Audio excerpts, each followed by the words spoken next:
मेनू दिखाओ। उपन्यास ऑनलाइन पूरा पढ़े। उपन्यास बिन। उपन्यास सर्वनाश का लोहार अध्याय 286। आश्चर्यजनक समापन। गुणाप्रिय पाठकों, अधिक अध्यायों के अनुवाद में हमारी टीम की सहायता के लिए यहां दान करें। URL सर्वनाश का लोहार 286। आश्चर्यजनक समापन। पब फ्यूचर द्वारा विज्ञापन। हमारे 4 सेमीफाइनलिस्टों के लिए बहुत बहुत बधाई। मार्सेल, ज्वालामुखी गिल्ड का जादुई तलवारबाज। एल्जा, माउंटेन गिल्ड की बर्फरानी।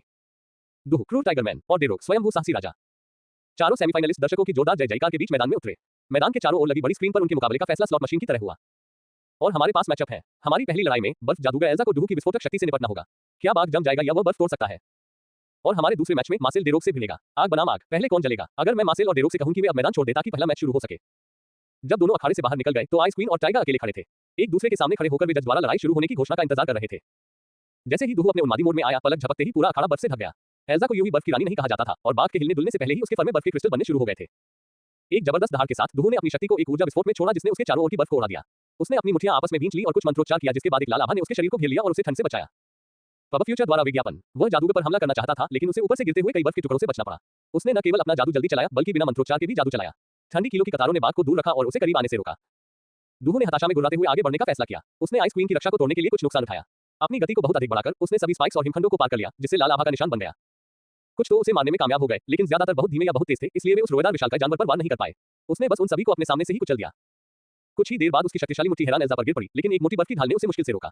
ढाल उसकी मुट्ठी के नीचे टूट गई लेकिन एल्जा को अभी भी कोई नुकसान नहीं हुआ। उनका ये काम बिना किसी कीमत के नहीं हुआ। उनकी त्वचा के खुले होने या कवच के छेद होने के कारण कई छोटे बड़े घावों से खून बह रहा था। बर्फ की ढाल इतनी सख्त थी कि उनकी अंगुलियों की त्वचा फट गई थी और खून भी बह रहा था। फिर भी अब छोटी सी मादा सीधे जानवर के क्रोध का सामना कर रही थी। 2.5 मीटर से ज्यादा की डुहू 1 मीटर से ज्यादा की ऊंचाई वाली महिला से ऊंची थी। लेकिन इससे पहले कि वह जादूगर को मार गिराता उसने पहले ही हाथ के संकेतों का एक क्रम पूरा कर लिया था और पलकें झपकाकर चली गई थी। वह मुस्कुराते हुए अखाड़े के दूसरे छोर पर खड़ी हो गई। उसने मंत्रोच्चार का क्रम पूरा किया। बाघ वास्तव में उसके जाल में फंस गया था। डुहू बर्फ की दीवारों से घिरा हुआ था और उसके सिर के ऊपर एक विशाल हिमखंड बन गया था जो एक जमे हुए उल्का की तरह नीचे गिर रहा था। इस समय सभी यही सोच रहे थे कि समय रहते उसके बच निकलने का कोई रास्ता नहीं है। बर्फ का उल्कापिंड मैदान पर गिरा और उसे बर्फ, धूल, बर्फ के पत्थरों और टुकड़ों के बादल से भर दिया। जब सभी ने सोचा कि यह खत्म हो गया है तो सुनहरी आंखों की चमक ने बर्फीले कोहरे को चीर दिया और हर दर्शक को भयभीत कर दिया। मैं हार मानती हूँ, बर्फ की रानी ने अपने बंद होठों के बीच से कहा। उसकी आंखें बंद थीं और वह अपने शरीर को एक झटके के लिए भी नहीं हिला पा रही थी। उसे आश्चर्य हुआ कि वह अभी भी जीवित थी। जब उसने अपनी आंखें खोली तो उसका दिल धड़क उठा क्योंकि उसने देखा कि वह मौत के कितने करीब थी। विशाल मोती जैसे सफेद पंजे दरांती जितने बड़े महिला के गोरे चेहरे से बस कुछ सेंटीमीटर की दूरी पर रुक गए थे। अगर बड़े मैनहोल के ढक्कन के आकार का ये पंजा अपनी जगह पर नहीं रुकता तो वह उसे चीरकर टुकड़े टुकड़े कर देता। पब फ्यूचर द्वारा विज्ञापन। उसकी नजरें उस पंजों का पीछा करते हुए एक विशालकाय बाघ पर पहुंची। कम से कम 5 मीटर लंबा, पिछली लड़ाई से भी बड़ा। उसकी सुनहरी आंखों ने उसे मानवीय बुद्धिमत्ता से भर दिया। उसे वही दोहराने के लिए प्रेरित किया जो उसने अभी कहा था। मैं हार स्वीकार करती हूँ, उसने थोड़ा हकलाते हुए ऊंची आवाज में दोहराया। बाघ ने संतुष्टि में सिर हिलाया और धीरे धीरे वापस लंबे डुहू में बदल गया। तिजाह को अपनी सांस को नियंत्रित करने में कठिनाई हुई लेकिन वह मुस्कुराया। जज ने आधिकारिक तौर पर विजेता की घोषणा की और स्टेडियम में जयकारे गूंज उठे। दोनों प्रतिभागियों ने कितना रोमांचक प्रदर्शन किया। मुझे यकीन है कि कोई भी इस मुकाबले को जल्दी नहीं भूल पाएगा। लेकिन अभी और भी बहुत कुछ होना बाकी है। जब तक हमारे तकनीशियन मैदान की मरम्मत करते हैं हम थोड़ा आराम करेंगे। क्या तुम ठीक हो? सेठ डुहू के विश्राम कक्ष में दाखिल हुआ। बाघ एक कोने में दुबका हुआ था और अभी भी भारी सांसें ले रहा था। कोई बात नहीं, मैं समय रहते ठीक हो जाऊंगा। हे भगवान, तुम तिजाहत बहुत जिद्दी हो। इसे आजमाओ, यह एक उच्च गुणवत्ता वाली रिकवरी पोषण है। सेठ ने उसे ईवी द्वारा बनाई गई एक दुर्लभ औषधि उधार दी। इसका असर बहुत जल्दी और शक्तिशाली था। एकमात्र कमी यह थी कि इसका उपयोग दिन में एक बार तक ही सीमित था। दूसरी बार इस्तेमाल करने पर कोई असर नहीं होता। बाघ को थोड़ा संदेह हुआ लेकिन औषधि पीते ही वह तेजी से ठीक हो गया। तुम मेरी मदद क्यों कर रहे हो? अच्छा उम्मा, मैं तुम्हें पसंद करता हूँ। तुम मेरे एक दोस्त को अंकल कहते हो और सच कहूं तो अगर मैं तुम्हें अपना सहयोगी बना सकूं तो ये बहुत बढ़िया होगा। ओह अच्छा। पब फ्यूचर द्वारा विज्ञापन। एक सिग्नल ने उन्हें और दर्शकों को सूचित किया कि ब्रेक खत्म होने वाला है और दूसरा मैच जल्दी शुरू होगा। दूसरा मुकाबला डेरोक और मार्सेल के बीच था। एक बात तो तय थी, यह एक गर्मागर्म मुकाबला होगा। जब सेठ निजी बूथ पर आए तो दोनों पहले से ही मैदान में खड़े थे। जज के इशारे पर वे एक दूसरे पर टूट पड़े और मंच के बीचों बीच टकरा गए। दोनों में से कोई भी पीछे नहीं हटा और सुनहरे और लाल रंग की लपटों का विस्फोट पूरे स्टेडियम में फैल गया। इस धमाके की लहर ने पूरे स्टेडियम को हिलाकर रख दिया लेकिन दर्शकों को किसी भी तरह के नुकसान से बचाए रखा गया। लगातार हो रहे विस्फोटों से स्टेडियम हिल रहा था। कुछ ही क्षणों के बाद लपटें शांत हो गईं और दोनों लड़ाके दिखाई देने लगे। वे स्पष्ट रूप से भ्रमित थे। विस्फोटों के रुकने के बिना ही दर्शक भी भ्रमित होकर उनके पीछे चले गए। स्रोत स्टेडियम के अंदर नहीं था बल्कि शहर के बाहर से आ रहा था। क्या हो रहा था? अचानक स्टेडियम में लगी स्क्रीन आपातकालीन प्रसारण में बदल गई। धुएं और टूटी हुई इमारतों की तस्वीरें दिखाई गईं। डेल्टा में कई बड़े विस्फोट हुए हैं। नागरिकों को सलाह दी जाती है कि वे अधिकारियों की अगली सूचना तक जहां हैं वहीं रहें। प्रसारण के लिए उनके पास ज्यादा समय नहीं था तभी स्टेडियम के ऊपर आसमान में एक विशाल भंवर बन गया। ये बड़ा और बड़ा होता गया, तेज और तेज होता गया और अंत में टूट गया। यह एक विशाल जलते हुए द्वार में बदल गया जो डेल्टा के ऊपर आसमान में खुल गया। प्रतिरोध व्यर्थ है और एक मैकेनिक आवाज वहां उपस्थित सभी लोगों के मन में गूंज उठी। मानव जैसे जीव गेट से बाहर निकल गए। उनके शरीर धातु की चमक के साथ गहरे काले रंग की त्वचा से ढके हुए थे। बिना किसी विशेषता के खाली चेहरे और बहुत लंबे अंग जो नाजुक हाथों में समाप्त हो गए। वे बस हवा में खड़े थे, न तैर रहे थे, न पंख। वे ऐसे खड़े थे जैसे ठोस जमीन पर खड़े हो। ओह बकवास, सेठ बुदबुदाया। ओह बकवास, साइमन उसके पास बुदबुदाया।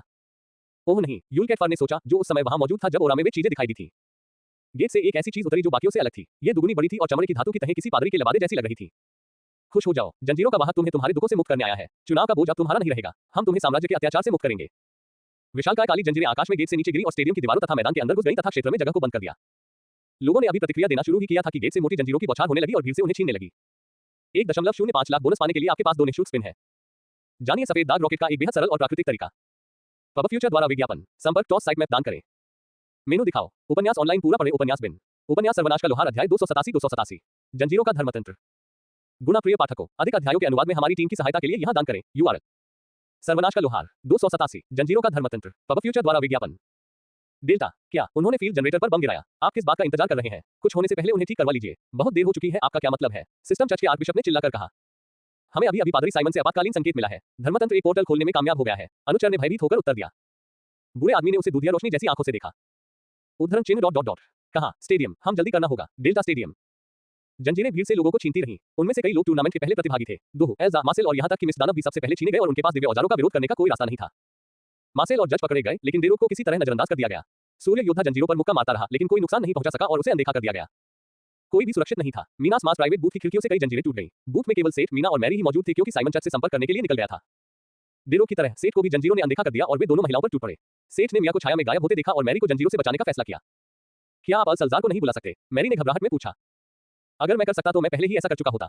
वह शांत हो गई है, सेठ ने जल्दी में चिल्लाया।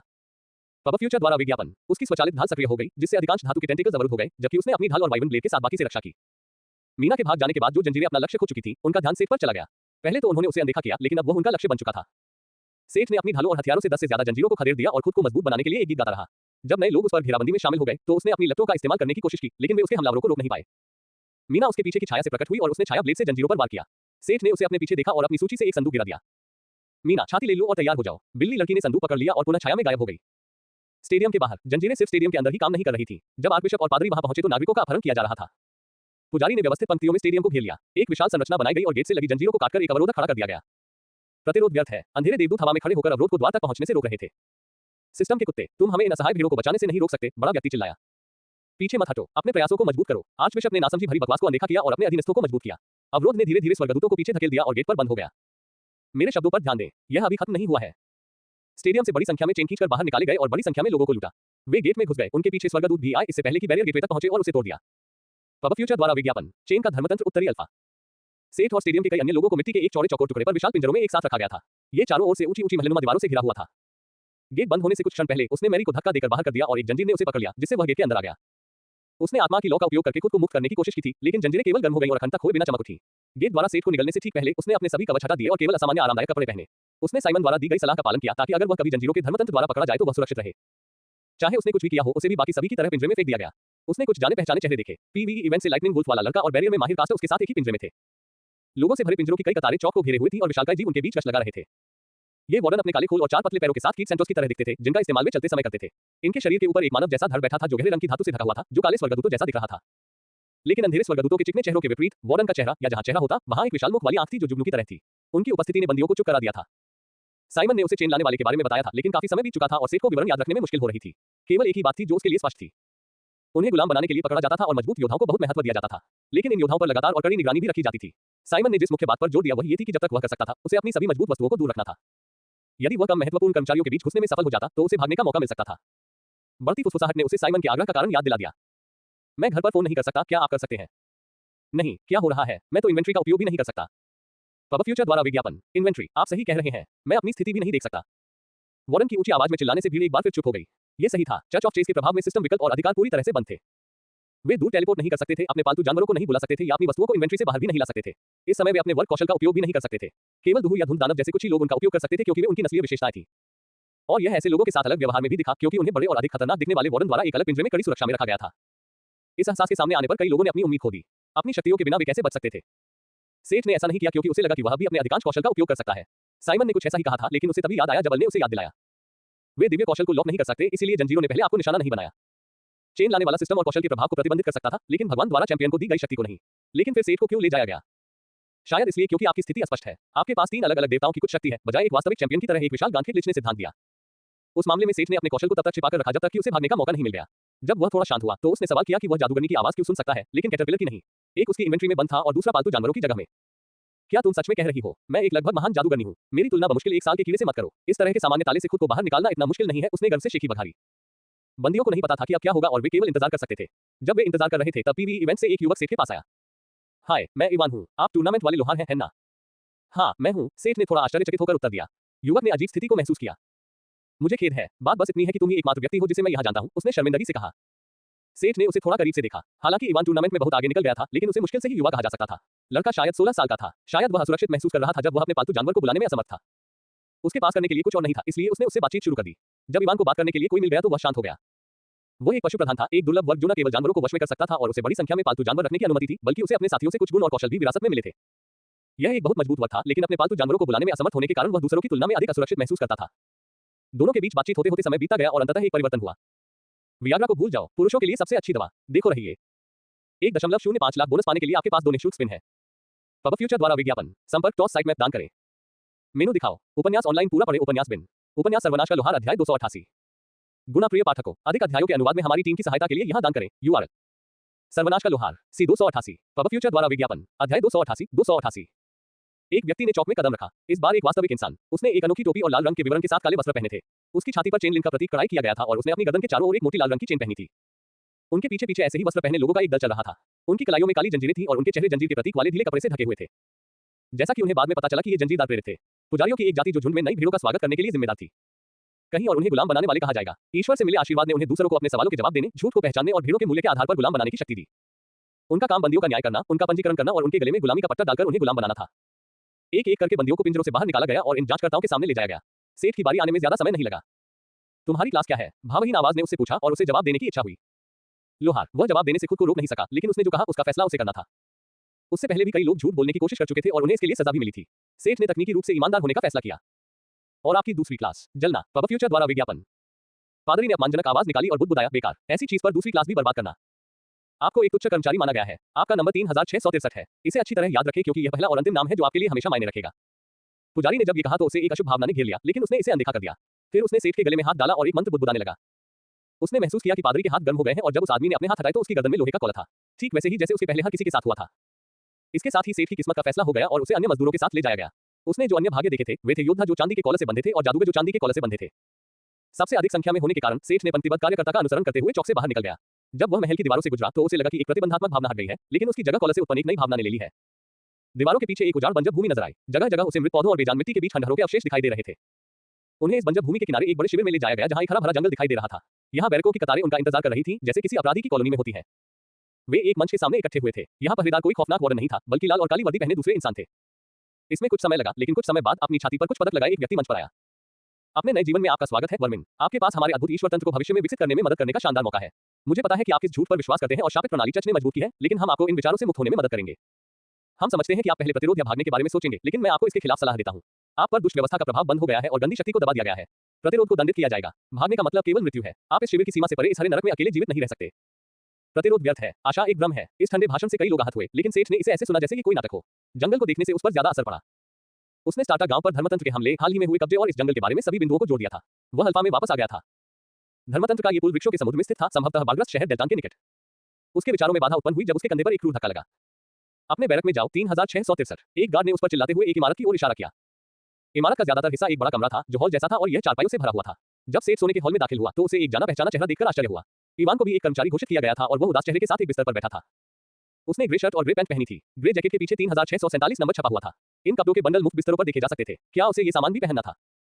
सेठ ने अभी तक इवान के पास नहीं गया था, लेकिन जब दूसरे ने आखिरकार उसे देखा तो उसने उसे देखा। उसे अपना बिस्तर मिल गया क्योंकि नंबर चारपाई के लोहे के फ्रेम पर अंकित था और उसके भूरे कपड़े उस पर रखे थे। ऐसा लगता है कि आप उस व्यक्ति के लिए बहुत उत्साहित हैं जो अभी अभी अपनी बाकी की जिंदगी के लिए गुलाम बन गया है। ऊपर से एक बूढ़ी कर्कश आवाज सेठ से बोली। ऊपर के बिस्तर पर उसने देखा कि एक बूढ़ा आदमी उसकी ओर देख रहा था। उसकी बूढ़ी आंखें आराम करती दिख रही थी और उसके नंगे गंदे पैर बिस्तर के किनारे पर लटक रहे थे। मैं तुम्हें सलाह देता हूं नौजवान, बचने की सारी उम्मीदें छोड़ दो। इस बूढ़े ने अपनी पूरी जिंदगी कोशिश की है, बचने का कोई रास्ता नहीं है। सेठ को शक हुआ, अगर वह आदमी अपनी पूरी जिंदगी भागने की कोशिश कर रहा था तो क्या इसका मतलब यह नहीं था कि वह उससे नहीं था? पब फ्यूचर द्वारा विज्ञापन। ओह, तुमने तो पूरी जिंदगी भागने की कोशिश की, फिर उन्होंने तुम्हें पहले ही क्यों नहीं मार दिया? बूढ़ा आदमी अपनी दुबली पतली टांगों को पीछे की ओर घुमाकर पेट के बल ले गया और सेठ को ध्यान से देखने लगा। उसकी अस्त व्यस्त भूरी दाढ़ी और बिखरे बाल उसे पागल जैसा दिखा रहे थे, लेकिन उसकी आवाज और आंखें शांत थीं, जिसमें पागलपन का हल्का सा आभास था। तुम जैसे लोगों को हतोत्साहित करने के लिए मैं भागने की निरर्थकता का एक उदाहरण हूं। उन्हें सचमुच व्यर्थ शब्द पसंद है, सेठ ने बड़बड़ाते हुए कहा जब वह आदमी अपने बिस्तर पर पीछे झुक गया। ऐसा वे करते हैं, और जंजीरें, वे जौहरी से ज्यादा उन जंजीरों के बारे में बात करते हैं। जवाब आया, मुझे उस पर भरोसा नहीं है। सेठ को भी बूढ़े आदमी पर भरोसा नहीं था, लेकिन उसे यकीन था कि वह यहाँ काम कैसे होता है, इस बारे में अपना ज्ञान बढ़ा सकता है। लोहार बूढ़े आदमी से बात करता रहा और दूसरे ने अपनी कहानियां सुनाई। वह यहाँ भागने की निरर्थकता दिखाने के लिए आया था। इसका मतलब था कि वे चाहते थे कि बूढ़ा आदमी उन्हें उन सभी सुरक्षा उपायों के बारे में बताए जो उसे रोक रहे थे। 1004। उस आदमी का नंबर कई बार भागने की कोशिश करने के बाद भी गिनती नहीं कर पाया था और आखिरकार पकड़ा गया। ये कहानियां सच थी या नहीं इससे कोई फर्क नहीं पड़ता। सेठ को यकीन था कि उसकी बातों में कुछ सच्चाई होगी। उसे बस कैरी की कहानी से सही जानकारी हासिल करनी थी। साइमन ने जो बताया था और अल की मौजूदगी ने उसकी मदद की। सबसे पहले और सबसे महत्वपूर्ण जानकारी गुलामों के कॉलर के बारे में थी। कॉलर की गुणवत्ता के आधार पर वे पहनने वाले को कम या ज्यादा प्रतिबंधित करते थे। योद्धाओं को लड़ाकू बल के रूप में इस्तेमाल किया जाता था। वे अपने कौशल का उपयोग कर सकते थे, लेकिन उनके कॉलर पुजारियों को मन पर नियंत्रण करने की अनुमति देते थे। उन्हें आदेशों का पालन करने के लिए मजबूर किया जाता था और वे ज्यादातर समय केवल नासमझ ड्रोन के रूप में कार्य कर सकते थे। जादूगरों की स्थिति थोड़ी बेहतर थी। अपनी विशेषज्ञता के आधार पर उन्हें या तो लड़ना पड़ता था या शोध में मदद करनी पड़ती थी। स्थिति के आधार पर उनके कौशल को अनलॉक किया जा सकता था। उनके कॉलम में उन्हें नियंत्रित करने का कार्य नहीं था, लेकिन यदि वे आदेश का पालन नहीं करते तो उन्हें भयंकर दंड से दंडित किया जाता था। श्रमिकों को किसी भी सिस्टम की कार्यक्षमता या कौशल तक पूरी तरह से सील कर दिया गया था। वे मजबूत मजदूरों से बेहतर नहीं थे। बदले में उन्हें केवल बल द्वारा नियंत्रित किया जाता था। अगर वे भाग जाते तो उनके कॉलर का इस्तेमाल उन्हें खोजने के लिए किया जा सकता था, लेकिन बस इतना ही था। इसके अलावा ये सब गश्त, डरावने वारंट, ढके हुए पूछताछकर्ताओं के बारे में था जो आपको कहीं भी ढूंढ सकते हैं इत्यादि। कथित तौर पर यही कारण थे कि एक कर्मचारी भाग नहीं सकता था, भले ही वह कॉलर से छुटकारा पाले। लेकिन वैसे भी कोई भी इन कॉलर से छुटकारा नहीं पा सकता। इन्हें दिव्य जादू से बनाया गया है। इन कारीगरों के कॉलर खोलने के लिए शायद किसी कारीगर लोहार की जरूरत होगी। योद्धाओं या जादूगरों के कॉलर की तो बात ही छोड़िए। अरे हाँ, ये बकवास था। उसके बिना भी वियाग्रा को भूल जाओ, पुरुषों के लिए सबसे अच्छी दवा। देखो रहिए सोफिया लोरेन और उनके प्राकृतिक बगल के बाल मुक्ति की कहानी। पब फ्यूचर द्वारा विज्ञापन। संपर्क टॉस साइट में दान करें, मेनू दिखाओ। उपन्यास ऑनलाइन पूरा पढ़े। उपन्यास बिन। उपन्यास सर्वनाश का लोहार, अध्याय 289। गुना प्रिय पाठकों, अधिक अध्यायों के अनुवाद में हमारी टीम की सहायता के लिए यहां दान करें। URL सर्वनाश का लोहार सी 289। पब फ्यूचर द्वारा विज्ञापन। अध्याय 289। अगले दिन सबसे बुरे थे। गार्ड उन्हें सुबह सुबह जगा देते थे जब सूरज भी नहीं निकला होता था। उन्हें पानी जैसा घोल खिलाया जाता था जो उन्हें भूख से बचाने के लिए काफी होता था। उनके कार्यों को 3 श्रेणियों में संक्षेपित किया जा सकता है: लकड़ी, पत्थर या निर्माण। कार्य गार्ड या ओवरसियर के मूड के आधार पर बदल सकता है। लकड़ी का मतलब था कि उन्हें जंगल में लकड़ी काटने और उसे वापस शिविर में ले जाने के लिए भेजा गया था। चाहे कितनी भी लकड़ी काटी गई हो, अगले दिन वह लगभग फिर से उगाती। केवल शिविर के आसपास के भयावह जादू ने हरे नरक को सब कुछ निगलने से रोका। वुड सबसे खतरनाक था क्योंकि गार्ड जानवरों से श्रमिकों की रक्षा नहीं करता था जो कुछ ही सेकंड में किसी व्यक्ति को उठाकर मार सकते थे। कुछ श्रमिकों को खोना कोई समस्या नहीं थी जब तक कि वे भागने में कामयाब नहीं हो जाते। सेठ को इस नाटक को वही खत्म न करने के लिए बहुत संयम बरतना पड़ा। वह सबसे ज्यादा सहानुभूति रखने वाला व्यक्ति नहीं था, लेकिन जब उसने देखा कि गार्ड एक काम कर रहे प्राणी को विशालकाय मकड़ियों के झुंड द्वारा चीरकर मारते हुए देख रहा था तो उसके सीने में भी गुस्सा जल रहा था। पत्थर का काम सबसे कठिन था। उन्हें पत्थर की सड़क से खदान तक ले जाया जाता था। पत्थर को ईंटों में काटा जाता था और उन्हें निर्माण स्थलों तक पहुंचाना होता था। यहाँ के पहरेदारों को अपने चाबुक का इस्तेमाल करना बहुत पसंद था। न तो बूढ़े, न ही जवान और न ही कमजोर लोगों को बख्शा गया और न ही उन्हें रोजाना का कोटा पूरा करने के लिए मजबूर किया गया। जैसा कि पहले ही बताया जा चुका है, उन्हें तब तक मजदूरों को खोने की परवाह नहीं थी जब तक कि वे थकान से मर न जाए और भाग न जाए। निर्माण कार्य थोड़ा कम तीव्र था, लेकिन इससे कठोर दंड मिल सकता था। वे जो भी परियोजना बना रहे थे उसके निर्माण के लिए वे लकड़ी और पत्थर का उपयोग कर रहे थे। सबसे प्रमुख था हरे भरे जंगल के बीच से होकर जाने वाली एक चौड़ी और लंबी सड़क। यहाँ सेठ ने आखिरकार कुछ योद्धाओं और जादूगरों को भी देखा। वे जमीन को पक्का करते थे और सड़क की ईंटों को जादू से भर देते थे। वे जादू के लिए भी जिम्मेदार थे जो तेजी से बढ़ते जंगल को दूर रखता था। योद्धा बस सड़क के किनारे खड़े रहते थे और जो भी जानवर उनके करीब आता था उसे मार देते थे। यह एक साफ सुथरी सफेद पत्थर की सड़क थी जो विशाल हरी वनस्पतियों के बीच में थी और योद्धाओं के सम्मान गार्ड द्वारा पंक्तिबद्ध थी। ये लगभग खूबसूरत और भव्य होता, भले ही यह गुलामों के खून से सना न होता। निर्माण में देरी करने वाली या पहले से तैयार पार्टी को नुकसान पहुंचाने वाली किसी भी गलती के लिए 50 कोड़े मारने या मौत की सजा दी जा सकती थी। ये लोगों के इलाज का एक प्राचीन तरीका था जिसमें व्यक्ति की सारी ऊर्जा बाहर निकाल दी जाती थी और जब वह खाली हो जाती थी तो सूखी भूसी को फेंक दिया जाता था। सेठ यूं ही नहीं जा सकता था, भले ही वह खुद से बहस करता कि वह डेल्टा में वापस लौटने के लिए होम कॉल का उपयोग कर सकता है और सिस्टम चर्च या ट्रोना साम्राज्य से मदद ले सकता है। उसे नहीं पता था कि यह जगह कहां है। पब फ्यूचर द्वारा विज्ञापन। डेल्टा से अल्फा तक पहुंचने में ही बहुत समय लग जाएगा और फिर उन्हें जंगल से होकर यहां तक आना होगा। सेठ को संदेह था कि कोई भी कर्मचारी इतने लंबे समय तक जीवित रह पाएगा, लेकिन वह क्या कर सकता था? उसे पूरा यकीन था कि वह कॉलर के साथ भी अपनी क्लास स्किल्स का इस्तेमाल कर सकता है और वह कॉलर हटाने में भी उनका इस्तेमाल कर सकता है। कॉलर के बिना वह टोकन निकाल सकता था और सल्जार को बुला सकता था। जादूगरनी अकल्पनीय रूप से शक्तिशाली थी, लेकिन खुद उसे भी यकीन नहीं था कि वह उन स्वर्गदूतों से कितनी अच्छी तरह लड़ सकती है।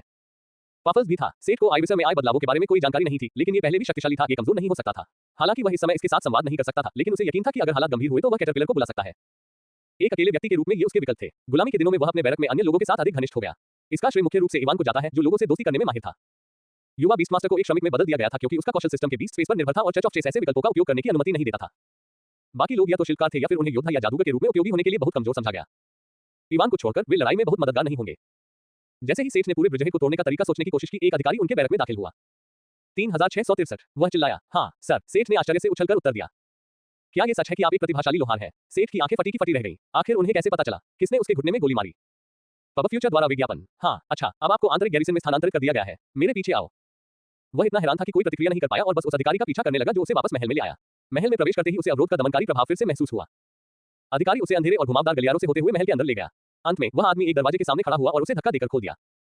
अंदर एक लोहारखाना था और एक पुजारिन अंदर इंतजार कर रही थी। जैसे ही उसने अंदर कदम रखा, उसे लगा कि दमन का प्रभाव फिर से गायब हो गया है। उससे पूछो, अधिकारी ने आदेश दिया। थोड़ी बड़ी पुजारिन उसके सामने आई, उसके चेहरे को अपने हाथों में थामा और उसकी आंखों में देखा। अब सेठ ने उसकी कलाइयों पर जंजीरों को देखा। आप एक लोहार हैं, है ना? हाँ। आपकी कुशलता का स्तर क्या है? जर्नीमैन लव 8। आपके आइटम को अब तक प्राप्त उच्चतम रेटिंग क्या है? ई अवशेष। जब उसने झूठ बोलने की कोशिश की थी तो उसने वास्तव में अपने मन में एक हल्का सा दर्दनाक वार महसूस किया था। ठीक है, इतना ही काफी है। उससे आखिरी सवाल पूछ लो और फिर कॉलर उतार दो, अधिकारी ने बड़बड़ाते हुए कहा। क्या आपके पास कोई युद्ध कौशल है? पब फ्यूचर द्वारा विज्ञापन। हथियार महारत। बगल में खड़ी अधिकारी ने ऐसे नाक भान सिकोड़ी जैसे युद्ध कौशल को बुलाना कोई अच्छा मजाक हो। उसके नर्म हाथों की जोड़ी उसकी गर्दन तक पहुंची और उसकी गर्दन के चारों ओर कॉलर को छुआ और सेठ को लगा कि वह गायब हो गया है। अब आखिरी परीक्षा के लिए कई योद्धाओं ने डेल्टा में इवेंट के दौरान आपके द्वारा दिखाए गए मरम्मत कौशल की प्रशंसा की है। इसकी मरम्मत करें। अगर आप मुझे संतुष्ट कर सकते हैं तो आप इस कमरे में रहेंगे और हमारे सैनिकों के लिए हथियार बनाएंगे। अगर आप ऐसा नहीं कर सकते तो आपको अब रहने के लिए किसी जगह की जरूरत नहीं होगी। आदमी ने टूटी हुई तलवार के 2 टुकड़े वर्कबेंच पर रख दिए। ये पहले एक चमकदार चांदी की तलवार थी और यह किसी ऐसी चीज से बनी थी जिसे सेठ ने पहली बार देखा था। इसे करें। हाँ सर। सेठ ने उस लोहारखाने के चारों ओर नजर डाली जो उसे दिया गया था। एक भट्ठी, एक औजार रैक, कई काम करने की बेंच, एक निहाई, एक बिस्तर। यह एक कैदी की कोठरी लोहारखाने जैसा था। कमरा न तो छोटा था और न ही बड़ा। सेठ, मैं आखिरकार तुमसे फिर से संपर्क कर सकता हूँ। क्या हुआ? पफल्स की राहत भरी आवाज उसके दिमाग में गूंजी, लेकिन अब वह उससे निपट नहीं सकता था। यह एक महत्वपूर्ण स्थिति थी। वह अब इन दोनों से निपट सकता था और आसानी से भाग सकता था, लेकिन इसका मतलब था कि सबको पीछे छोड़ना। यह बहुत अचानक था, इसलिए कोई भी अच्छी योजना बनाना संभव नहीं था। दूसरा विकल्प यह था कि वे जो चाहे करें और महल के भीतर एक जगह हासिल करें। पूरी जगह को नष्ट करने की योजना बनाना कहीं बेहतर स्थिति थी।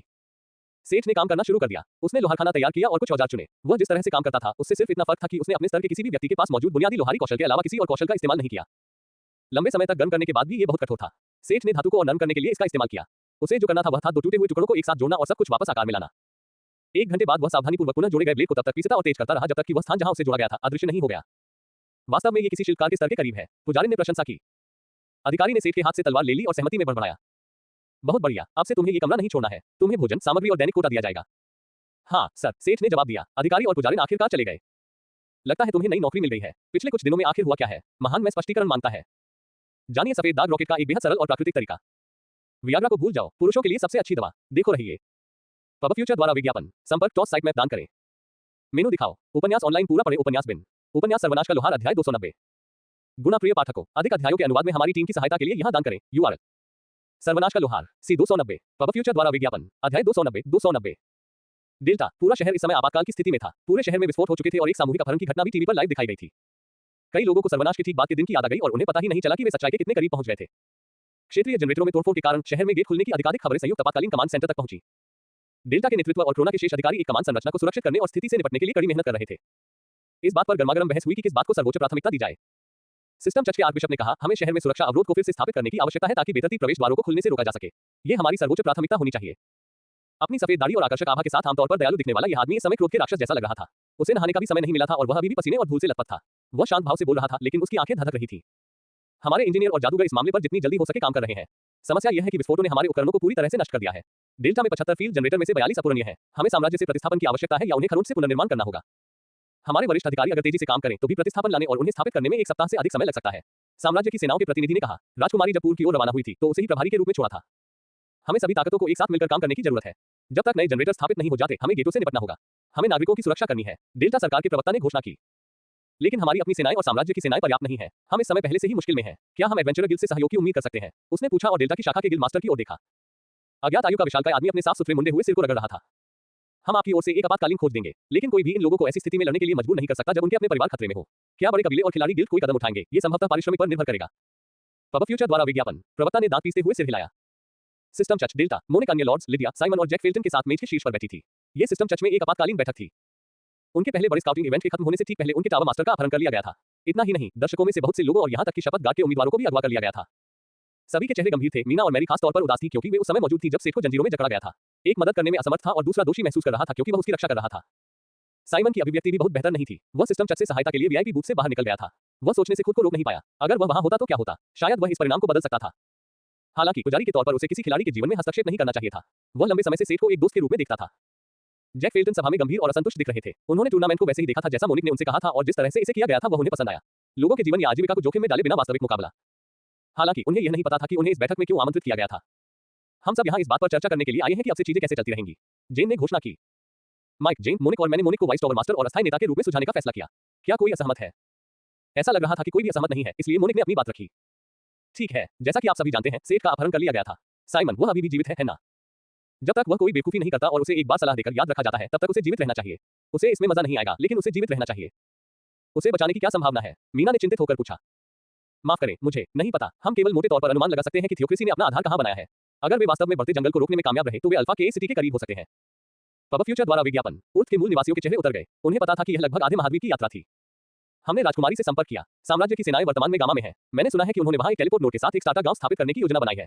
वे अल्फा के बहुत करीब हैं। वह साम्राज्य से सुदृढ़ीकरण प्राप्त कर सकती है और जांच के लिए सेना भेज सकती है। इसलिए हम निकट भविष्य में सेठ की मदद के लिए कुछ नहीं कर सकते। मोनिक ने बताया कि उन सभी ने क्या सोचा था। गामा तक पहुंचने में ही सप्ताह लग जाएंगे। अल्फा तक पहुंचने में महीनों लग सकते हैं।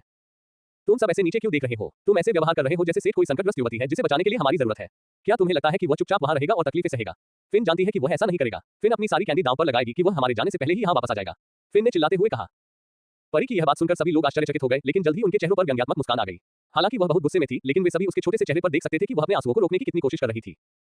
वह निश्चित रूप से वापस आएगा, बस तुम इंतजार करो, गले लगो, हंग बी। लेकिन ऐसा क्यों है कि फिन कभी भी बचाने वाला नहीं हो सकता? कोई बात नहीं, फिन, मीना ने नन्ही परी की पीठ सहलाई। फिन सही कह रहा है, मोनिक ने ऊंची आवाज में कहा और सबकी निगाहें अपनी ओर खींच ली। अभी हमें सेठ पर विश्वास करना होगा, और मत भूलो उसके साथ वह पागल राक्षस है। ऐसा नहीं है कि हम में से कोई भी उससे बड़ी मदद कर सकता है। ठीक है, उसके पास मेजबानों का भक्षक है। ईवी ने बड़बड़ाया और एलिसन से उसके सिर पर एक थप्पड़ पड़ा। मास्टर जी को ऐसे मत बुलाओ, फिलहाल हमें यह विश्वास रखना होगा कि वह अपनी ताकत के दम पर वापस आएगा और मिनास मार को संभाल लेगा। क्या मतलब है तुम्हारा? योना ने पूछा। हमारी मौजूदा स्थिति को देखते हुए हम जल्दबाजी में भी सेठ की मदद नहीं कर सकते। इसके बजाय हमें वह करना चाहिए जो हम कर सकते हैं। गिल्ड को योजना के अनुसार बढ़ाएं और उसकी वापसी का इंतजार करें। इसलिए मैंने जैक को इस मीटिंग के लिए आमंत्रित किया है। वह उद्गौर को एक प्रभावी बल के रूप में स्थापित करने की कुंजी होगा। मैं निजी परीक्षा भी उसी पर छोड़ना चाहता था। पब फ्यूचर द्वारा विज्ञापन। क्या तुम पागल हो? शहर में अराजकता की स्थिति है और तुम इसे जारी रखना चाहते हो। क्या तुम्हें सच में लगता है कि यह इसके लिए सही समय है? जैक ने अचानक कहा। सही समय? हाँ, वास्तव में मुझे लगता है कि यह एक सही समय है। अभी शहर एक आपातकालीन स्थिति में है। हमने टूर्नामेंट के माध्यम से पहले ही खुद को ज्ञात कर लिया है। अगर हम जल्दी से उद्गौर स्थापित कर सकते हैं और इस अराजकता में मदद कर सकते हैं, तो हम नागरिकों की सहानुभूति प्राप्त करेंगे। जैक हैरान था और मैं ही नहीं, उन दोनों में से किसी को भी नहीं पता था कि मोनिक में भी एक ऐसा अवसरवादी पक्ष था। इस स्थिति के समाधान में हम जितना ज्यादा और खास तौर पर ज्यादा मदद करेंगे, डेल्टा में हमारी स्थिति उतनी ही मजबूत होगी। ज्यादा लोग हमसे जुड़ना चाहेंगे, और सबसे महत्वपूर्ण बात, हम सेठ के लिए ज्यादा सामग्री इकट्ठा कर पाएंगे। मुझे यकीन है कि जब वह वापस आएगा और खजाना महाकाव्य सामग्री और उससे भी ज्यादा से भरा हुआ पाएगा तो वह बहुत खुश होगा। केवल यूलकैट्स फर के सदस्य ही अपने लोहार को तुरंत बचाने के लिए कुछ भी न करने के लिए सहमत होने में थोड़ा अनिच्छुक थे, लेकिन अंत में वे सहमत हो गए। ये सच था कि वे अभी मदद नहीं कर पाएंगे और सबसे बड़ी मदद पहले से ही सेठ के पास थी। ठीक है, चूंकि हम इस योजना पर सहमत हो गए हैं, तो चलिए अब अपने कार्यों के बारे में बात करते हैं। सेठ के बिना हथियार की दुकान कितने समय तक चल सकती है? उसने बहुत सारा सामान स्टोरेज रूम में छोड़ दिया है। मुझे लगता है कि हमारे पास 4-5 महीने के लिए पर्याप्त सामान होना चाहिए। मेज पर बैठे सभी लोगों की आंखें चौड़ी हो गईं। उस पागल व्यक्ति ने कितना कुछ बनाया होगा। मेरे पास एक अच्छा विचार हो सकता है, ईवी ने कहा। हाँ ईवी, आपने कहा था कि हमें डेल्टा की मदद करने की पूरी कोशिश करनी चाहिए, है ना? हाँ, और जितना अधिक प्रमुख होगा उतना बेहतर होगा। ठीक है, ये कहा जा रहा है। क्या हम लोगों को आश्रय और सुरक्षा प्रदान कर सकते हैं? क्या आप अपने वार की बात कर रहे हैं? आप सही कह रहे हैं, इस स्थिति में ये बहुत मददगार होगा। इस तरह के कौशल वाले बहुत कम लोग हैं। मोनिक ने सिर हिलाया जैसे कि वह समझ गई हो। नहीं, सिर्फ उन तक ही सीमित नहीं, मैं शहर के एक हिस्से पर मिनास मार की ढाल बढ़ाने की बात कर रहा हूँ। क्या तुम ऐसा कर सकते हो? साइमन ने ऊंची आवाज में कहा। ईवी ने सिर हिलाया। सेठ ने ईवी को शुरू में ही प्रशासनिक अधिकार दे दिए थे और उन्हें रखने की अनुमति दी गई थी क्योंकि वह टावर ऑपरेटर के रूप में काफी कुशल हो गई थी। अन्य लोग केवल मॉडरेटर थे। वे सिस्टम फंक्शन का उपयोग कर सकते थे, लेकिन कुछ भी नहीं बदल सकते थे। सिर्फ इतना ही नहीं, हम शहर के बिना सील किए गए हिस्से की निगरानी करने के लिए मिनास मार का भी इस्तेमाल कर सकते हैं और गेट गतिविधियों वाले स्थानों पर सीधे टेलीपोर्ट कर सकते हैं। हम हर बार साइट पर सबसे पहले पहुंच सकते हैं। ओथगॉड के पूरी तरह से तैयार न होने पर भी हम बहुत बड़ा प्रभाव डाल सकते हैं। वे मोनिक की अवसरवादिता को भूल गए। उनकी प्यारी मासूम ईवी का क्या हुआ? यह विनर्स फॉल डेंटल से 300 गुना बेहतर है और कीमत बहुत अच्छी है। 1.05 लाख बोनस पाने के लिए आपके पास 2 निःशुल्क स्पिन है। पब फ्यूचर द्वारा विज्ञापन। संपर्क टॉस साइट मैप दान करें।